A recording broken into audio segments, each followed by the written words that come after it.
Hörmətli əziz izləyicilərimiz, mən Cəlilabad rayon sakini Məmmədov Saməddin. Təcili olaraq bu videonu çəkməkdə məqsədim Respublikada azad media ilə məşğul olan şəxsləri hələnin bir boşluq yerini taparaq şərrlətirib həbs etmək istəyirlər.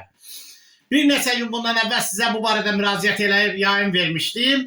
Bu günləri hansı metod əl atıblar? Yəni dünənləri çox sağ olsun xaricdə yaşayan blogerlər, Elşad qardaşım, Orxan qardaşım, uşaqların hər birisi, Manaf qardaşım, hər birisinə təşəkkür edirəm. Bu yayından sonra həmən o düşündükləri addımdan yayındılar. İndi yeni metod əldə ediblər. Yeni metod nədir? Demək, kriminal dəstədən bu hakimiyyət çox mükəmməl istifadə edir. Yəni, kriminal aləmə pul ötürməklə bir çox cinayət işlərini həyata keçirdirlər. Cəlilabadda da az çox kriminalın üzvlərindənmi, o işin görənlərdən var da, o az çox var.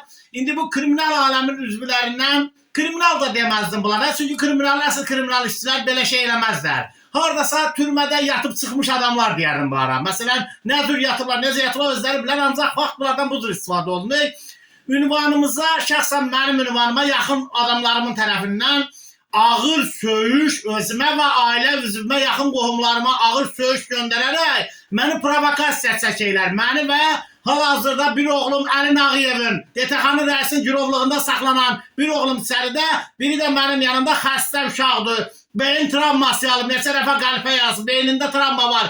Onu istəyirlər bizi provokasiya çəkələr. Hərçən ki, bir kişinin namusu söyləyəndə o kiməsə qarşılıqlı cavab verməlidir. Bıçaqla mı, balta ilə mi, dillə mi?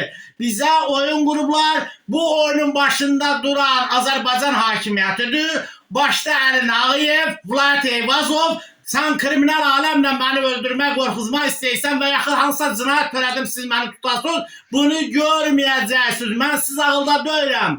Bir dəfə təsadüfən bu işə reaksiya vermişəm, onda da dögülmə olmayıb. Reaksiya vermişəm, həmən adamı keçən dəfə saxlamışam ki, qardaş, mənim ünvanıma niyə söysən, onun mənəm torba düşdünüz onunla bağlı. Halbuki döymüş kimi qiymətləndirdiniz onu. O adama ismən belə də eləməmişdim. İndi yenidən bu kriminal aləmdə yox, türmə yatmış şəxslərdən mənə qarşı istifadə eləyirsiniz. Bəli, mənim həyatımda silahda çıxardacaqsınız, narkotikdə çıxardacaqsınız. Mən buradan İlham Əliyevə səslənirəm. İlham Əliyev, belə şeylərə yol verdirmə. Qardaş, bu quruluşla bizinki düz gəlmir. Bizim səninlə bölüşəcək heç şeyimiz yoxdur. Evi almışsan, torpağı almışsan, maşını almışsan, qambayını almışsan, heç nəyimiz yoxdur. İddiamına oxşuyor biz yaşadığımız yer. Bizi sadəcə olaraq deməksən neft xalq arasına beraber bölünək. Bizim payımıza düşən bir 500 bin, 1000 mi, 2000 mi ver. Qardaş, bu qadınlar qoqası burada. Bu iki oğul, yəni bir ata bir oğul. Qoy biz buradan rədd olub çıxıb gedək. Vallahi Allah olsun səfirliyə sığına qədər. Verməyəcəksən Azərbaycan dövlət kredi səsinə hücum çəkəcəyəm. İstəyirsən eşit, istəyirsən eşitmə. Sorumu ver. Mənim meydimi tapa bilərsən. Sən mənə heç şey eləyə bilmərsən. Məni vurub öldürə bilərsən. Amma sən mənə heç elə kişiliklə şəxsiyyətlə salamaya. Söyüşdən kişilik şəxsiyyəti ölçülməyək ki. Yığışdırın bu səfir. Bunlar oyunlarınızı. Sağ olun.